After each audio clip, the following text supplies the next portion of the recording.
లేనిపోని అభాండాలు వేయడం అనేది ఆ యొక్క మందకృష్ణ మాదిగ గారికే చెల్లుతుంది. ఎందుకంటే దాన్ని మనం ఎటువంటి పరిస్థితులలో కూడా హర్షం చేయదగినటువంటి మాటలు కావు. కాబట్టి దాన్ని వారు ఉపసంహరించుకోవాలని ఈ సందర్భంగా విజ్ఞప్తి చేస్తున్నాం. ఎందుకంటే బ్రాహ్మణులు కానీ అర్చకులు కానీ ఎవరి జోలికి పోయినటువంటిది లేదు. అందులో మేమే పేటెంట్ అని మరి ఎందుకు మరి మాటలు వచ్చాయి? బికాస్ ఆయన దైవదూతల మీరే ఉంటున్నారు అండ్ ఒక విధంగా చెప్పంటే డామినెన్స్ మీదే ఉంది అని అర్థం వచ్చేలా అని చేసిన వ్యాఖ్యలు అక్కడ. డామినెంట్ ప్రతిసారి డామినెంట్ అంటున్నారు సార్. ఎక్కడున్నది? ఎవరు చేసిండ్రు? ఏ రకంగా చేసిండ్రు? ఎక్కడ రుజువులు ఉన్నాయి? అర్చనా విధులలో తేడా ఉందా? వచ్చినటువంటి భక్తులకు కులం అడిగి మేమన్నా అర్చనలు చేసినామా? లేదు అభిషేకాలు చూసి కులాన్ని తెలుసుకొని మేము చేసినటువంటి సందర్భం ఏమన్నా ఎక్కడన్నా ఉందా? నేను ఈ సందర్భంగా సూటిగా వారికి అడగదలుచుకున్న ఏంటంటే, మీకు ఎక్కడ కనబడ్డది? ఎక్కడ మా డామినేషన్ కనబడ్డది? మేమే ఖచ్చితంగా ఉండాలని మేము ఎక్కడ చెప్పినాం? మేము తరతరాలుగా తాతల ముత్తాతల నుంచి ఇదే జీవనోపాధిగా, ఇదే వేదాధ్యయనమే పరమావధిగా, భగవంతుని సేవనే పరమావధిగా మేము ఈ యొక్క కార్యక్రమాలు చేసుకుంటూ వస్తున్నాం. చిన్నప్పటి నుంచి 7 సంవత్సరాలకే గర్భాష్టంకు జంజం వేసుకున్నప్పటి నుంచి మొదలవుతుంది మా యొక్క కార్యక్రమాలు. మా యొక్క విద్యాభ్యాసం కూడా అప్పటి నుంచే ప్రారంభమవుతుంది.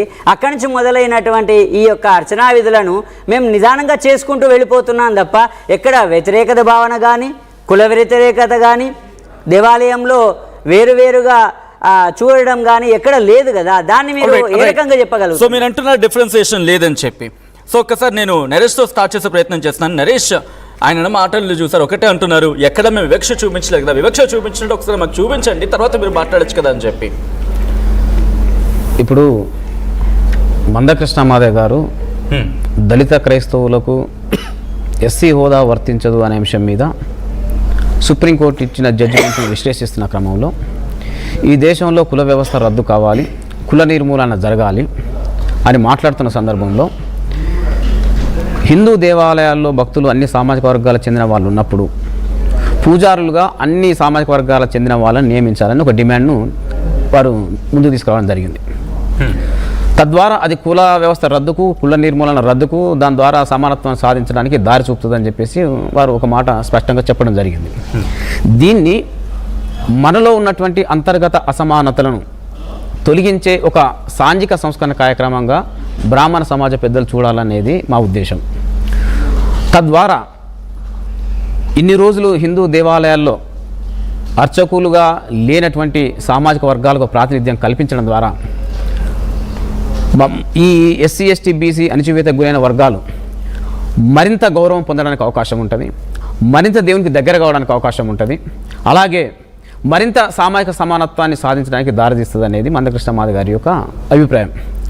దీన్ని మొదట మా బ్రాహ్మణ సామాజిక వర్గానికి సంబంధించిన పెద్దలందరూ ఖండించింది. మేము అది మా పేటెంట్ హక్కే, దాంట్లో ఇతర కులాలు రావడాన్ని మేము వ్యతిరేకిస్తున్నామని వారు మాట్లాడిన మాటలు అనేది వచ్చింది. మీరు ఆ రోజు నిన్న మాట్లాడిన క్రమంలో ఎస్, జ్ఞానం అనేది ఎవరి సొత్తు కాదు, అన్ని వర్గాలు రావాల్సిందే, అన్ని వర్గాలు చేయాల్సిందే, దాన్ని మేము స్వాగతిస్తున్నాం అని చెప్పేసి నిన్న మాట్లాడాడు. ఈ మాట మేము హిందూ దేవాలయాన్ని అన్నింటిలో పూజారులుగా ఎస్సీ ఎస్టీ బీసీ అట్టడు కులాలకు సంబంధించిన వాళ్ళందరినీ నియమించాలనే నిర్ణయాన్ని లేదా ప్రతిపాదనను వారు స్వాగతించి ఉంటే వారి గౌరవం ఈ సమాజంలో మరింత పెరిగే అవకాశం ఉంది. వారి కేంద్రంగా ఈ దేశంలో మరిన్ని సామాజిక సంస్కరణలు వచ్చే అవకాశం ఉంది. వారి ద్వారా ఈ దేశంలో సామాజిక సమానత్వాన్ని పునాది పడే అవకాశం ఉంది. దాన్ని మేము వారి నుండి కోరుకున్నాం. కానీ మందకృష్ణ మాదిగ గారు ఇప్పుడు ఈ అంశాల మీద లేవనెత్తే క్రమంలో ఎక్కడైతే గ్యాప్ ఉందో ఆ గ్యాప్ను పూర్తి చేయాలనే ఒక ఉద్దేశంలో భాగంగానే ఇవాళ అన్ని హిందూ దేవాలయాలు అర్చకత్వం అనేది కింది వర్గాలకు కూడా ఇవ్వాలనేది ఒక డిమాండ్ తెర మీద తీసుకొచ్చారు. దాన్ని వాళ్ళు అర్థం చేసుకోవాల్సిన అవసరం ఉంది. ఓకే, అంటే మీరు అంటున్నది అర్థం చేసుకోవడంలో వచ్చిన లోపం ఇది, రైట్? రవీంద్ర గారు, ఇది అర్థం చేసుకోవడంలో వచ్చిన లోపం ఇది. ఆయన చెప్పిన దాంట్లో సమానత్వం ఉంది, కుల నిర్మూలన ఉంది, బట్ దీన్ని అర్థం చేసుకోవడంలో జరిగిన తప్పుగా మాట్లాడడం జరుగుతుంది. వాస్తవంగా చెప్పాలంటే మందకృష్ణ గారు కొంత ఆలస్యంగా పుస్తకాలు చదవడం మొదలుపెట్టిండు. ఏది రామాయణాలు, మహాభారతాలు, భగవద్గీత, భాగవతం అన్నీ కూడా ఇప్పుడు దగ్గర పెట్టుకొని ప్రశాంతంగా చదువుతున్నాడు. ఇవే కనుక ఒకప్పుడు చదివి ఉండుంటే అసలు ఆ వ్యక్తి మాతో పాటు పుష్కలంగా అసలు అది ఎట్లా క్యారీ అయ్యేవాడంటే మందకృష్ణ ఒక పొజిషన్లో ఉండి ఆయన కింద మేము ఉండేటోళ్ళం. పుస్తకాలు ఇవాళ చదవడం మొదలుపెట్టాడు. మాకు బాధ అవుతుంది అదే. తన వయసు సగం అయిపోయింది. అవన్నీ పుట్టిన తర్వాత ఇవాళ ఒక్కొక్కటి ట్రాన్స్ఫార్మ్ అయిపోయి ప్రజలకు అందరికీ చేరువవుతున్న టైంలో ఇవాళ దాంట్లో నుంచి చిన్న చిన్న వెతుక్కుంటున్నాడు. చాలా బాధ అనిపిస్తుంది. మేము చెప్తున్నదే అది. మొట్టమొదటి నుంచి ముందు మీరు చదివి అన్నీ కూడా భగవంతునికి మీరు దగ్గరయ్యేటందుకు స్పష్టంగా అన్ని విధాలుగా యోగ్యత కనుక ఉంటే, అంటే మీరే దేవుడు, మీరే దేవుడు, ఆ యోగ్యత ఏంది? అది మంచి చర్చ, మంచి చర్చ. యోగ్యత ఏంది? దానికి ఆగమనాలు ఉన్నాయి. ఒక్కొక్క భగవంతునికి ఒక్కొక్క ఆగమనం ఉన్నది. దానికి క్రమాపాటి, ఘనాపాటి, ఒక్కొక్కరు దాన్ని తయారు చేసే విధానానికి ఒక్కొక్కరు పొద్దున 3 గంటలకు లేచండి. పొద్దున 3 గంటలకు బాల్య 8వ ఏట వాళ్ళకు ఏం చేస్తారు? ఉపనయన కార్యక్రమం చేసుకుంటారు. ఉపనయనం చేసిన ఆ రోజుకు పిల్లాని మైండ్ సెట్ కూడా ఉండని పరిస్థితుల్లో కూడా బలవంతంగా పట్టుకొచ్చి మేము చేసి దాన్ని ఒక ఎందుకంటే ఆ ఏజ్కు సెట్ కాదు. తర్వాత 10 సంవత్సరాలకు వచ్చేసరికి పరిపూర్ణుడు, 15 సంవత్సరాలకు వచ్చేసరికి దానికి సంబంధించిన పూర్తి మొత్తంలో ఈ రోజు అదే కార్యక్రమం చేపట్టి నేను ఆల్రెడీ చర్చలో మనం డిస్కస్ చేసిందే. ఇప్పుడు కొంతమంది నేర్చుకున్న వాళ్ళు వచ్చేసిండ్రు చేస్తున్నారనేది వాళ్ళకి తెలుసు. వాళ్ళు దాంట్లో నుంచి కూడా తప్పించుకొని వచ్చారు. నిజంగా ఒళ్ళు వంచే పరిస్థితి ఉంటే బ్రాహ్మణుల నుంచి పిల్లలు తప్పించుకొని వచ్చారు. దళితుల నుంచి తీసుకొచ్చి నేర్పిస్తుంటే కూడా తప్పించుకొని పోయిన వాళ్ళు ఉన్నారు.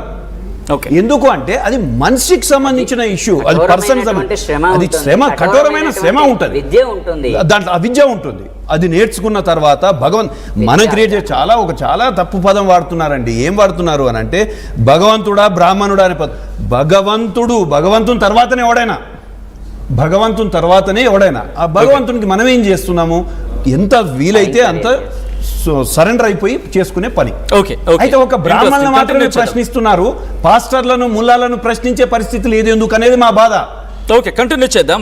సోమశేఖర్ గారికి వెళ్ళే ప్రయత్నం చేద్దాం. సోమశేఖర్ గారు, వాళ్ళు అంటుంది ఒకటి, మీరు పుస్తకాలు చదవడం ఇప్పుడిప్పుడు ప్రారంభించారు కాబట్టి ఇప్పుడు పాయింట్లు తీసుకున్నారు. ఇదేదో ముందే చదివి అండ్ మీరు కూడా మాకు ఒక విధంగా చెప్పాలంటే ఈక్వివాలెంట్గా వచ్చి ఉంటే కనుక, మీరు ఫస్ట్ నుంచి స్టార్ట్ చేస్తుంటే కనుక మాకు ఇష్యూ ఉండకపోయేది కదా అని వాళ్ళ వర్షన్. నేను రవీందర్ గారి వ్యాఖ్యలతోటి పూర్తిగా విభేదిస్తున్నా. ఎందుకు అనంటే మాన్యశ్రీ మందకృష్ణ మాదిగ గారు ఈ దేశంలో ఈ తెలుగు నేల మీద ఏ సమస్య పైన తన అభిప్రాయాన్ని తను ఒక లేవనెత్తితే దానిపైన పూర్తి అవగాహనతోటి ఆ సబ్జెక్టుకు సంబంధించిన పూర్తి విశ్లేషణతోటి మాత్రమే ఈ సమాజం ముందుకు తీసుకొస్తాడు. 3 దశాబ్దాల సుదీర్ఘ ఉద్యమ నేపథ్యం మీరు పరిశీలించినా కూడా మందకృష్ణ మాదిగ గారు చేపట్టినటువంటి ఏ అంశంలో కూడా ఈ సబ్జెక్టు తప్పు అన్న చరిత్ర ఇంతవరకు లేదు. ఈ సబ్జెక్టులో కూడా బ్రాహ్మణ పెద్దలకు మా విజ్ఞప్తి ఒకటే, గౌరవ సుప్రీంకోర్టు ఇచ్చినటువంటి జడ్జిమెంటు కేవలం దళితులు మాత్రమే క్రైస్తవంలోకి మారితే వాళ్లకు ఎస్సీ హోదా రద్దు. నిజానికి ఈ దేశ కుల వ్యవస్థలో ఏదైనా మినహాయింపులు, ఏవైనా వెసులుబాటు దొరికితే ఈ దేశ కుల వ్యవస్థలో జరగాల్సింది దళితులకు మాత్రమే. సామాజికంగా, ఆర్థికంగా, రాజకీయంగా అన్ని విధాలుగా వెనుకబడినటువంటి కులాలు దళిత కులాలు ఈ దేశంలో. అట్లాంటి దళితులకు మాత్రమే వేరే మతంలోకి మారితే మీకు ఈ కుల హోదా రద్దవుతుంది. అంటే కులం ద్వారా వచ్చే రిజర్వేషన్లు, కులం ద్వారా వచ్చే చట్టాలు, కులం ద్వారా వచ్చే హక్కులు రద్దు అవుతాయి అని చెప్పి ఇచ్చినటువంటి గౌరవ సుప్రీంకోర్టు జడ్జిమెంటు. అదేవిధంగా 1950 ఏదైతే ప్రెసిడెన్షియల్ ఆర్డర్ ఉన్నదో ఇది రాజ్యాంగ స్ఫూర్తికి, రాజ్యాంగంలో ఉన్నటువంటి చట్టాలకు ఇది వ్యతిరేకము. కాబట్టి దీన్ని ఉపసంహరించుకోవాలి గౌరవ పెద్దలకు. దీనికి కుల హోదా రద్దు అని అంటే కుల వ్యవస్థ కంటిన్యూ అవుతున్నప్పుడు ఈ దేశంలో కుల హోదా రద్దు అనేది ఇది తప్పిదము. మీకు చేతనైతే, మీకు దమ్ముంటే, మీకు నిజాయితీ ఉంటే కుల వ్యవస్థను రద్దు చేయండి. ఎందుకంటే కులం చేసినటువంటి అసమానతలు ఇది అని చెప్పి చాలా స్పష్టంగా చేసిండు. కేవలం బ్రాహ్మణ పెద్దలు మాత్రమే, కేవలం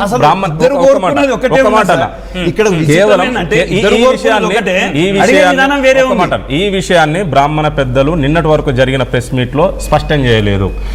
చేయకపోగా ఏమన్నారు అంటే కుల వ్యవస్థ రద్దు పైన స్పష్టం చేయకుండా సుప్రీంకోర్టు జడ్జిమెంట్ ఏదైతే ఉందో దీన్ని మేము సమర్థిస్తున్నామా అని అంటారు. అంటే ఇప్పుడు దళితుల పట్ల మీ వైఖరి ఏందో స్పష్టమైందిగా సమాజం కేవలం బీసీలు క్రైస్తవులుగా కన్వర్ట్ అవుతున్నారు. వాళ్ళకు బీసీ హోదా, బీసీ కుల హోదా ఏమైనా రద్దు అవుతుందా? ఓసీలు క్రిస్టియన్ గా కన్వర్ట్ అయ్యారు. బ్రాహ్మణులు కూడా ఉన్నారు క్రిస్టియన్ గా కన్వర్ట్ అయిన వాళ్ళు. మరి వాళ్ళకి ఏమైనా వాళ్ళ కుల